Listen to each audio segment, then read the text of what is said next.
Hey folks, this video is a tutorial lesson to get you started on chapter 6 in the textbook, which is about improvising in modal jazz and focusing on having to come up with some ideas over a single mode for a longer period of time. Larry's example, the tune Room 1102, is meant to be just a very simple song with hardly any chords in it, only two, so you get a chance to focus on the concert C Dorian mode. So I uploaded lead sheets for that yesterday, the day before actually, but you can find those on Canvas, and then after I upload this video, I'll also be including some files with some patterns to use on your concert C Dorian mode. So you'll want to have both of those downloaded when you start to work with this video. The first thing I'm going to do is I'm simply going to play through the melody on the tune so you can have something to practice along to and base your phrasing and style on. I'm going to want to point out here also that the form of this tune is AAB. So I'm sorry, it's just AB. My bad. So you have the first 8 measures is letter A after the drum introduction, and it's just 8 measures of concert C Dorian. Then letter B is 4 measures of B flat major. And so both of these chords and the modes that accompany them all actually come from B flat major, but we're focusing on tonicizing the sound of C Dorian for the first 8 bars, then resolving to B flat major.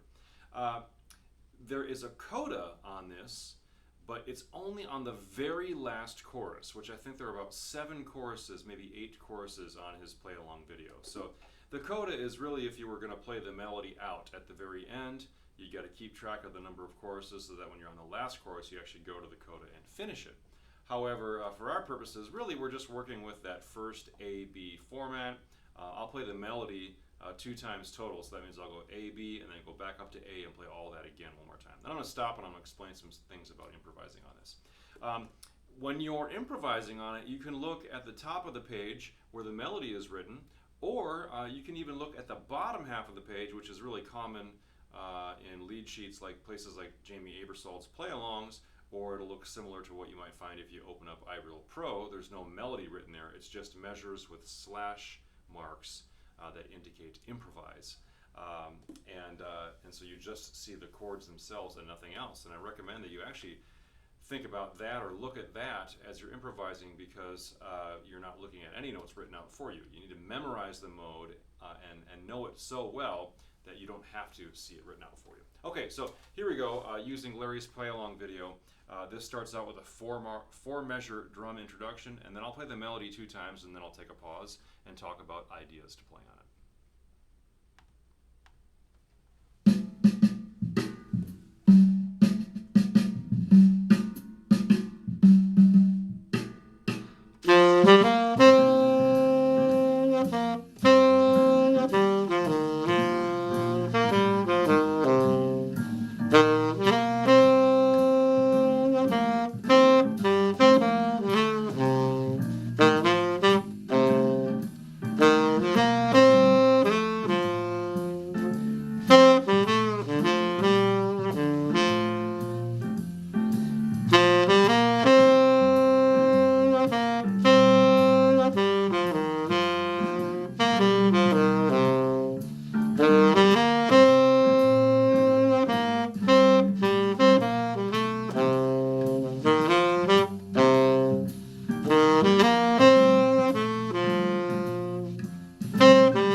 So that's your AAB, and twice through playing the melody on that. Now, if you look at the other file that I uploaded for you, Concert C Dorian Patterns, this has also been transposed for all you transposing instruments.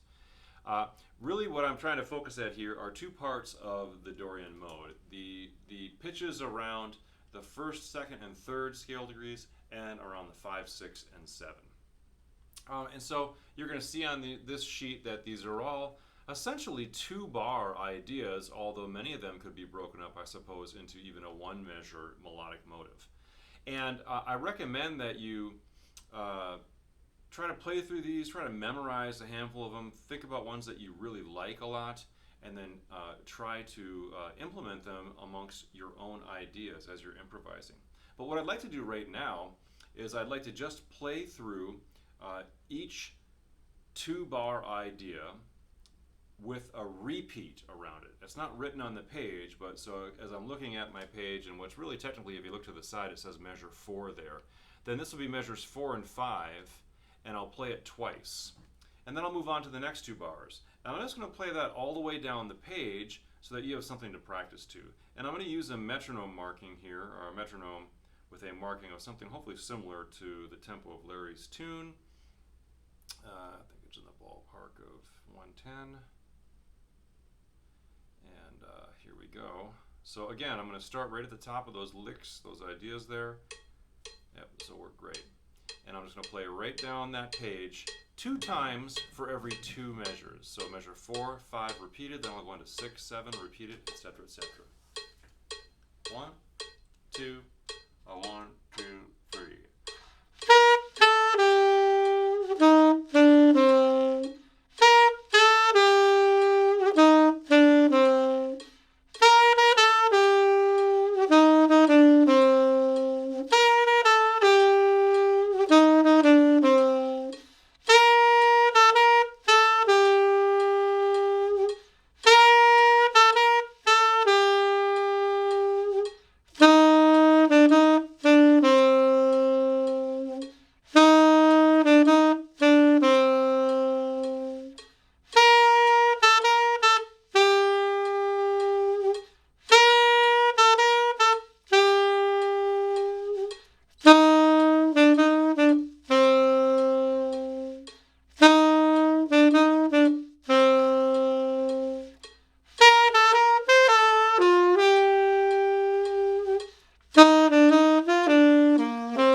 There you go.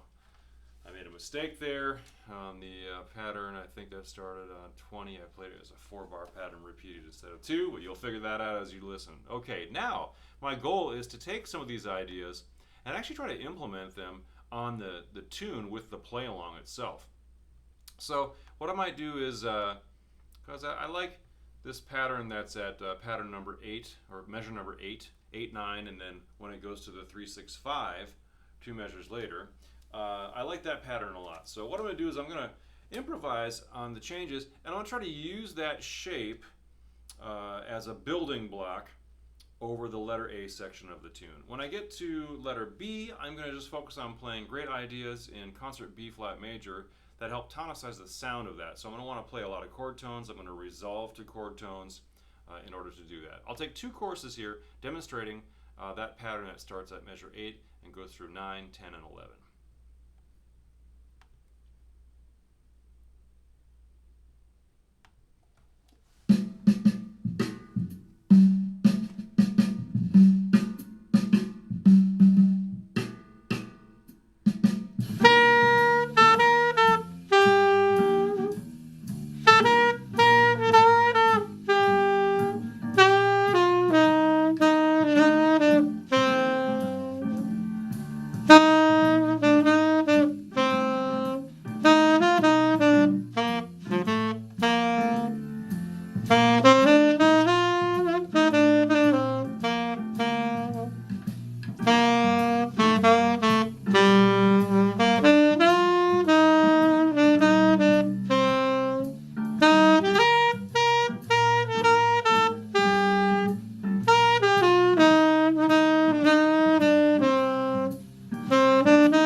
that made some sense, you know, to you. What I did there, I tried to put a little individualism on those licks, my own style, a little vibrato, maybe changing the rhythm a tiny bit, maybe trying to connect them with other notes of the key.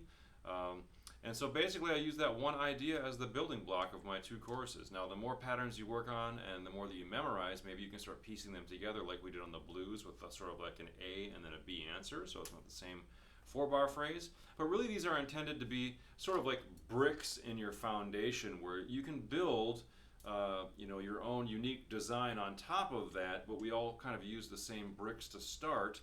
So again, that's our common language, which we all share amongst ourselves. So that's your task for this weekend, is to try to do exactly what I'm doing here. Play that melody along with me, try to get it to sound stylistically as close to me as you can, and then start working with these concert C Dorian patterns and improvising solos on Larry's Room 1102. Good luck, everybody.